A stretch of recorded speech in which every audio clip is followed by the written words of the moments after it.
Hello everyone, this is Serious Trivia, and welcome back to another episode of Theorycraft Thursday. For those of you joining us for the first time, Theorycraft Thursday is a weekly series for the upcoming collectible card game, Total War Elysium, where I'll be diving into certain gameplay or design topics, and this week, we're going to simply address the latest round of buffs and nerfs, and their impact on the current meta. So 2 days ago, on Tuesday, we got our latest round of October mini update, and there were a bunch of cards that were buffed and nerfed, as you can see here. We're going to be going over all these changes and talk about their impact on the meta. Now, starting with the Bloodsworn. Bloodsworn was a 6 cost unit that had 8 attack and 4 health, and it has been slightly buffed to 9 attack and 4 health, while remaining at the same exact 6 cost. I think this card was just underutilized, and this is a very similar buff to the one that we saw in the last minor update, where the BERSERKERS card also went from 8 attack to 9 attack. And as I mentioned before, when that change was made, I think this only solves the problem of getting around structures like Castle Wall, which has exactly 9 health, and maybe Trojan Wall, which also has 9 health. But aside from these high health structures, this attack boost really doesn't make too much of an impact. It's still not a very good card, consider it's ancient only, it doesn't have any special effect, it has 4 health versus the 3 health of the Berserker, which is a Viking only card, but the Berserker has way higher survivability if you're able to summon it when your hand is empty, and you gain Unbreakable until the end of Daybreak, which could be up to 3 or 4 turns. Therefore, you have this indestructible, unbreakable unit on the field that does 9 attack, versus the Bloodsworn, where it's nice to have 4 health as there's tons of 3 health damage cards. You're unlikely to survive board pressure if it was already there, and being a 6 cost card, it's kind of a heavy investment to make when the opponent can just easily trade lower cost unit into it to wipe it out. And then moving on, we have a change to the Hungarian Noble. This goes from a 4 cost 5/4 unit that will automatically shuffle one of your card randomly from your hand into your deck at end of your turn to a 6 attack 4 health unit. So we got 1 extra attack here, and the goal here is, once again, this card was underutilized and they want to push it into play. And of course the 1 extra attack will help, and normally Hungarian Nobles are played in Lagatha decks because you want to reduce your hand. But the problem here that existed before and still exists now is that there are many competing cards that are very competitive with Lagatha that is easy to use to replace this. So in terms of wanting to reduce the number of cards in hand, Warmongers is probably a better card. It costs less, it has flanking, it has more health, and you have better control over when you want to empty your hand. Whereas the Hungarian Nobles, it's a very random act. Of course, if you play it when your hand is already empty, it doesn't carry the penalty and you get this very nice 6/4 unit. But on the other hand, you also have the Angry Mob available, and it has seen a recent buff to being 6/6 with the penalty of dealing 1 damage to all your other allies, which might not always be a bad thing since you do get more raid stack by utilizing it, and it costs exactly the same as a Hungarian Noble. So you see the competition for this card is a bit stiff, and I don't know if this buff actually push it forward compared to the other 2 cards. I think for most Lagatha decks, you still go with the Warmongers, as the flanking is very valuable and you can play it on curve a little bit earlier. You can almost guarantee to utilize this during day 1, when the Hungarian Nobles could potentially be more of a day 2 type of card. Angry Mob, however, deals more damage, have more health, and if you're playing a Guthrum deck or a Lagatha deck, you might utilize it more compared to Hungarian Nobles, because I don't think you can use Hungarian Nobles at all in a Guthrum deck just because you don't want to lose your hand. Then moving on, we have another change in the Sworn Companion. It got 1 extra health. Now this card has always been kind of interesting. It's a very low cost card, and it's a unit that has a herald ability of gaining the attack equal to the highest among your allies. So allies is definitely a key word here, as it means your general and your structures will also be included. And in my opinion, it's always been designed to extend the advantage you have on board, or perhaps mimic one of your strong attack low health unit to give it more health. It was 0-4, or let's call it X4, because the attack obviously changes when you play it. Now it's X5. Having 5 health for being a 3-cost card is very valuable. And if we take a look at some of its competitors, we can see that at worst, if your general, being one of your allies, have 1 attack, in most cases they have at least 1 attack. In some cases, you might have 0. If you're playing Dongzhuo, because this is an ancient card, or Priam, then perhaps you will get 0 from that. But in almost all cases, you're going to get at least a pikeman value out of this card, because you would have 1 attack, 5 health. Now obviously you wouldn't want that since the pikeman is only 2 costs, but the upside for Sworn Companion could be very high. But if you want to play it on curve comparing to some of the other 3 costs units, here the Warmonger, it could potentially be a 3-5 unit without the negative effect of shuffling your card back into your hand, but also without the flanking. So there's a lot of variability here. Now of course, if you want to play it on curve, some of the options you have as an ancient player is Sword Brothers, 5-1 unit that costs 2. You play these 2 cards on curve, you get a 5-1 and then a 5-5 for 3. Very, very powerful. Or you could get a Saber Infantry at the very worst that could also boost another unit to have 1 extra attack, which might give you 2-3 attack options on the field. Let's say you played a Short Sword on turn 1, then a Saber Infantry on turn 2 to boost the Short Sword to a 3-2, and then you play Sword Companion, you get a 3-5, and this opens up the possibility of your Saber Infantry getting killed during the 3rd turn of your opponent, allowing you to still have something else to copy when you play your Sword Companion, as Sword Brothers tend to not survive the enemy turn. But of course, I think the card is most powerful when you don't play it on curve and utilize it late to copy a strong board position. And some of the cards that's designed for it, and part of the patch note, is that it's designed for Pentathalia decks. And cards like the Amazon, which has extra attack during your turn, and Daughter of Ares, which can gain extra attack each time a friendly unit die, can be good units for this to copy. And you get a unit that's pretty much exact clone. So in the case of Amazons, you get a 6-5 without the penalty of losing your attack during your opponent's turn. And in the case of Daughter's Ares, you have a slightly lower health. But assuming the Daughter's Aerie has been on the board a few turns, it might not have full health, and you pretty much can duplicate the bonuses that it has acquired so far in the game. And if this unit should die, your Daughter of Ares pretty much doubles in attack because it takes the copy of existing attacks, and then when it dies, Daughter of Ares doubles in attack. Then moving on, you also have other options with other synergies with ancient cards. For Priam, Desperate Defense is an obvious choice, as you can give this to any of your unit or even Priam himself, then play Sworn Companion and you get 2 extra attack on Sworn Companion as well, so you get kind of double effect there. And then Ferocity obviously is a great choice, doubles the attack of any friendly unit, and then you play Sworn Companion, pretty much doubling the efficiency of Ferocity. So you imagine using this on the Amazon card, which would have 6 attack on your turn. You double it with Ferocity, that goes to 12, and then Sworn Companion comes down, becomes a 12-5 unit that you could play potentially this combo on turn 7. Not a bad choice there.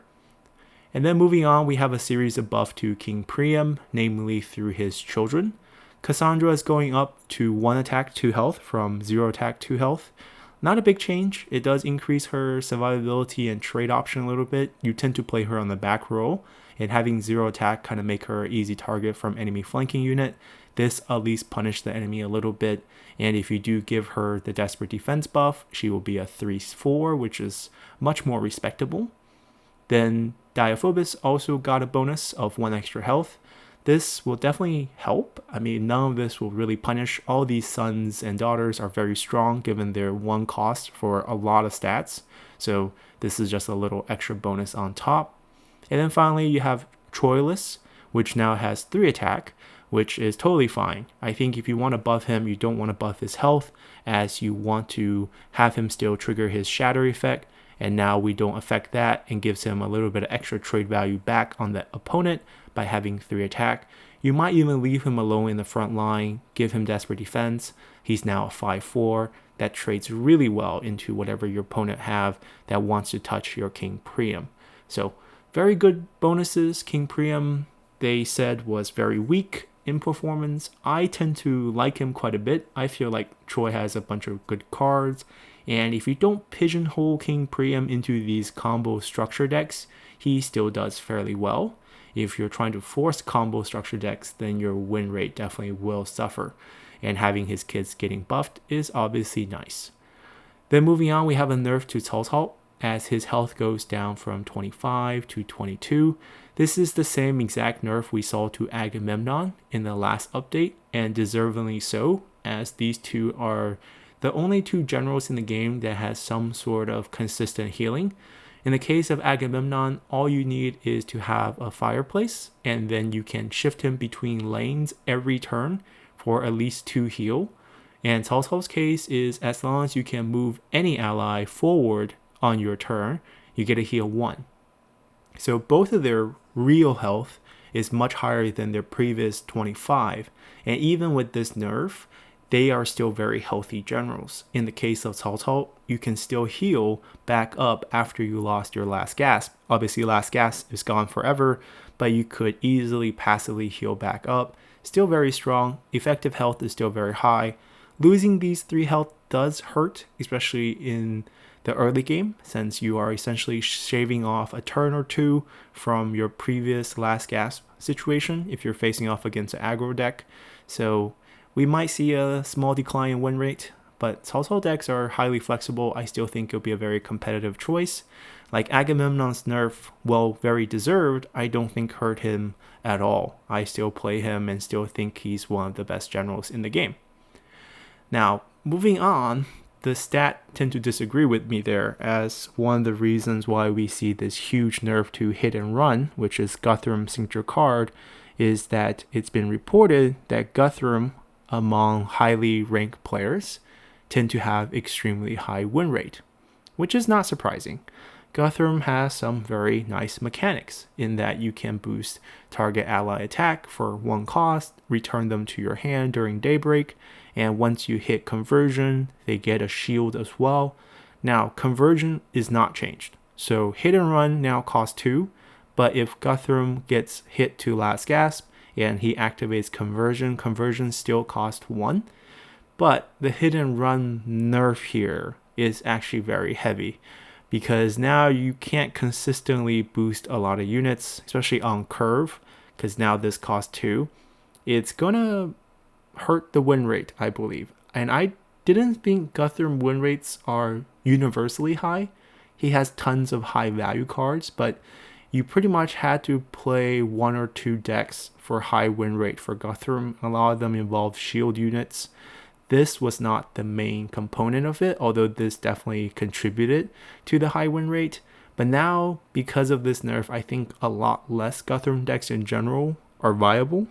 And maybe we won't see as many Guthrums, which we don't really see at this point. And I actually question whether the Guthrum statistic is a matter of small sample size, because we don't actually see that many Guthrum decks. And it's not a very easy general to get into, as he does have some trickier mechanics for you to calculate, because you are returning cards during daybreak. And now with this nerf, we're probably going to get even less Guthrum deck, which I don't know is the best situation. But regardless, this is a nerf. Let's see how it does. Let's see if it's ever reverted back, because there's always the chance of that. Then moving on, we have another very strong Viking card that's seeing a change in Ubba Ragnarsson. And obviously this was very strong. 5 cost, 5/5, fast. Whenever any unit attacks or moves, this will deal 1 damage to a random enemy. So at the minimum, this card itself will deal 6 damage. And if you have other things on board, each of them will do a minimum of 1 damage from just the ping itself. Very, very strong. Very, very swing card. And it's powerful, being only 5 cost and being a legendary. A lot of Lagatha deck, a lot of Guthrum decks relies on this for a burst damage, and the fact that it will do 5 plus 1 or 6 means you can kill someone who just been last gasped. Now it's 4/5, which means if you only have Ubba as your finisher, you can no longer finish someone who just been last gasped. But I actually don't know if that's true, because your general still has attack. If you're playing Lagatha, your signature card, your first strike, still has 1 ping. And I highly doubt you don't have any other unit in this situation. And Ubba's punish is that your opponent get to enjoy the same bonus. So if you're losing heavily on board and you can't clear, and you can only bring Ubba out as a burst, then the opponent can counterplay you by using your own effect against you, as this is for any unit, friendly or foe, so the enemy can share this effect. I think maybe if we nerf the cost, it would have been more effective to nerf Ubba here. Maybe make it 6 cost 5/5, or even better would be to give him raid mechanic, but that might end up being a buff, so maybe we'll shy away from that idea. It's an interesting change. I think I will still run Ubba in many of my decks, and it's not going to change too much for me. Losing 1 damage obviously is not great, but many times I don't find Lagatha decks missing just 1 damage to finish the enemy off. Then we have new recruit nerf. This is going to be a common theme, I think, in the future. And the reason obviously is the camel deck, because you can consistently get back supplies, play new recruit to have the combo repeatable in hand, and it gets out of hand. And this was a card that was pretty balanced before the introduction of other cards that it can copy. And we're probably going to see this card repeatedly nerfed or changed in the future just because of other cards getting introduced into the game, as this can copy any card. So this is not a surprise going to 6 costs, but I think the culprit here is still the camel, and the camel still probably needs a change. This is obviously just a reaction to another card. Then we have this very dramatic change on Sun Attendant, which I don't agree that it's a nerf. So they claim that going from 1/3 plus 1 action to 2/2 plus 1 action is a nerf. This obviously is a rebalancing, and there's a couple ways to think about this. So first off, you're getting your Sun Attendant not as a playable card. Almost no one plays this card into the deck. This is only for Sun Ren. She spawns Sun Attendant when she kills off something of the enemies on her turn. It doesn't have to be of the enemy, but it's just something on her turn. If she kills anything herself, she spawns a Sun Attendant. And the argument here for the change is that when you have 3 health and 1 extra action, you can trade into 2 attack enemies twice. So you can hit them once and then hit again. Now you can't do that, because if you hit them once, they return to attack, you die. Which is true, but you're trading the 2 damage over anyways. I think the argument's more along the line that because you're doing incremental damage with 1 attack, you can set up Sun Ren better at spawning new Sun Attendants. So if you are now chunking damage, or 2 damage at a time, maybe some of those targets are no longer available for Sun Ren. But it also opens up the argument against what traditionally countered Sun Ren decks. So you wanted to play high health units early on to make sure they didn't get bursted down, or play no units at all and wait for some sort of board clear in the late game. But regardless of what strategy you're using, let's take a card such as the Pikeman, which is a 1/5 unit that we've seen earlier. 1/5 versus a 1/3 here. You trade twice, you do 2 damage, you're still a 1/1 Sun Attendant. The Pikeman's now a 1/3. Sun Ren can't kill 1/3. But if we take the same situation, the new Sun Attendant would trade twice into a 1/5, bringing it to a 1/1. Sun Attendant dies. Sun Ren doesn't need to use her signature card at all because she has 1 attack naturally, taps the Pikeman, and you trade it efficiently into a Pikeman to get back a Sun Attendant. That's full health. That's pretty dangerous. And on top of that, you have a lot more early game burst against generals. Most generals have 1 attack. The only generals that will have 2 or higher attack is either a defensively boosted Priam or something like Lagatha that has been building its attack. So in the case of Lagatha, she is guaranteed to boost her attack past 3 if she is at least trying to do so. And therefore, in the previous situation, the 1-3 can trade once and do 1 damage. So in the new situation, you are 2-2, you trade once, you deal 2 damage. So against a 3 attack or higher Lagatha, you're going to be doing better now. And against any other general, that whether they do 1 attack or 0 attack, the 2-2 is going to do way better. You trade twice, and that is 4 damage versus what the Sword Attendant could do before. And obviously you can buff this card. And one of the most easiest included card that I can see going forward is now that Sword Attendant will run more high ridges, because it'll automatically make Sword Attendant 2-3, which means they can trade into 2 attack units, which is designed to not let them trade really well into with this change, because supposedly you trade into a 2 attack unit, you're supposed to die, but if you have a high ridge, all your Sword Attendant will always have 1 extra health. So they're always 2-3. You can trade twice as much damage, and against any unit or generals with 3 or more attack, you're trading the double damage versus what it could trade before. So I feel like this is more of a buff than a nerf, so I don't actually agree with what's happening here. I'm obviously going to have to test out certain decks a bit more now, just to see how this feels. But just off the bat, instinct-wise, I think this is a buff. And that's all the changes in this patch. It's a minor one. Hopefully in November, in the next major update, we'll get new cards and potentially new generals. And can't wait till then. So hope you guys enjoy this one, and see you all next time. Bye!